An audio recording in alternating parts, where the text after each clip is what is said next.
Сәлем достар, менің каналыма қош келдіңіздер. Бүгін сіздермен неміс ұлтының фриски деп аталатын тортын дайындайтын боламыз. Олай болса достар, видеоның соңына дейін тамашалап, ұнаса лайк басып, каналға тіркелуді ұмытпаңыздар. Алдымен қаймақтың үстіне шым-шым тұзымызды және ванильді қантымызды салып, оны жақсылап араластырып бір шетке қоя тұрамыз. Дайындап алған ұнымыздың үстіне қопсытқышты салып, оны жақсылап араластырып, салқын сары майды салып, шпательдің көмегімен осылай үгітіп, болмаса қолмен де үгітсеңіздер болады. Біз ұнтақ жасаймыз, яғни крошка дайындап аламыз. Дайын болған крошкамыздың үстіне алдын ала дайындап алған қаймақты салып, осының барлығын илеп, өте жұмсақ қамыр илейтін боламыз.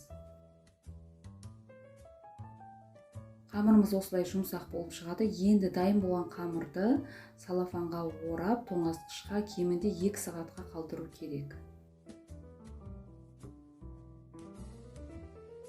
Осылай дайындап тоңазытқышқа қоямыз. Тестаның бетіне посыпка жасайтын боламыз. Ол үшін ұнның үстіне қантты, ванильді қантты және салқын сары майды салып, қолмен үгітіп, ұнтақ жасаймыз. Яғни тағы да крошка дайындайтын боламыз.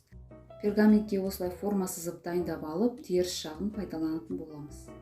Дайын болған қамырымызды тоңазытқыштан шығарып, теңдей етіп 4 бөлікке бөліп аламын. Бір бөлігін алып, қалған бөлігін тоңазытқышқа саламыз. Дайындап алған пергамент қағазының үстіне тестаны қойып, оның бетіне пищевой пленкамен жауып, оқтаудың көмегімен сызып алған көлемнен 1 см асып тұратындай етіп, тестаны жайып шығамыз. Дайын болған тестаның үстін шаңышқымен тесіп, оның бетіне посыпканы себетін боламыз.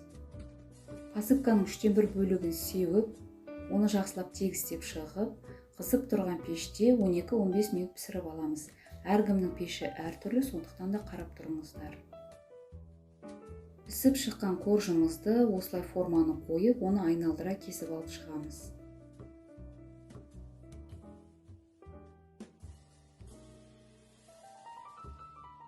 Барлық корждарымызды осылай пісіріп, оны суытатын боламыз.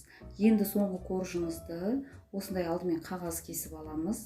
Диаметрі осы корждың диаметрінде етіп, осы қағаздың көмегімен коржды 12 бөлікке бөліп шығамыз.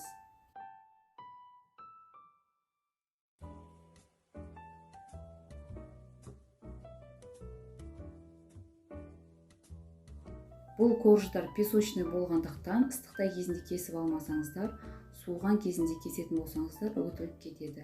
Осылай барлығын кесіп, жақсылап суытып алатын боламыз.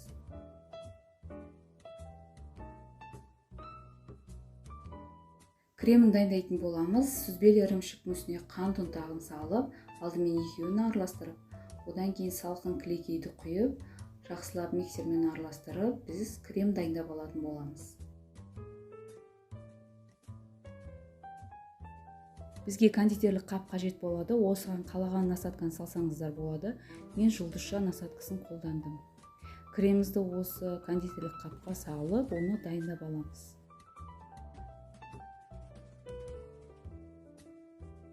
Тортымызды жинайтын боламыз. Ыдысымызға кішкене кремді жағып, оған коржды қойып, үстіне джем жағатын боламыз. Қалаған джемді қолдансаңыздар болады. Осы джемді өте жұқалап жағып шығамыз.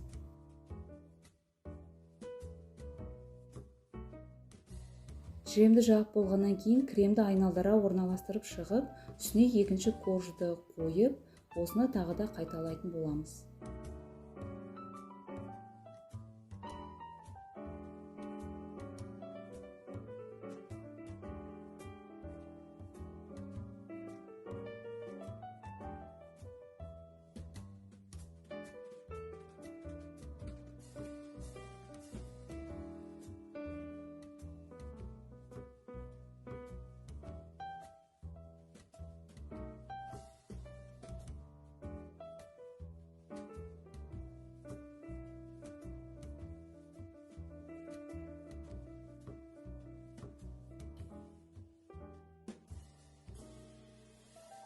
Соңғы корждың үстіне кремді орналастырып болғаннан кейін кесіп алған 12 бөлік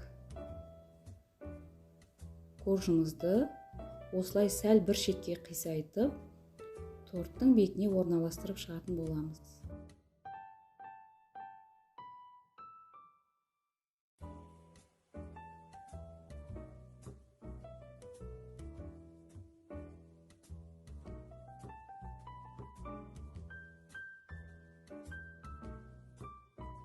Қалған бөлігін үгітіп, бетіне сеуіп әсемдеп қойсаңыздар болады. Енді дайын болған тортымызды тоңазытқышта кемінде 10 сағатқа қалдыру керек. Менің тортым тоңазытқышта түнімен тұрды. Корждары песочный тестодан жасалатын өте өзгеше осы бір керемет тортты сіздерге жасап көруге кеңес беремін. Видеоны көріп тамашалағандарыңыз үшін рахмет. Астарыңыз дәмді, отбасыларыңыз аман болсын.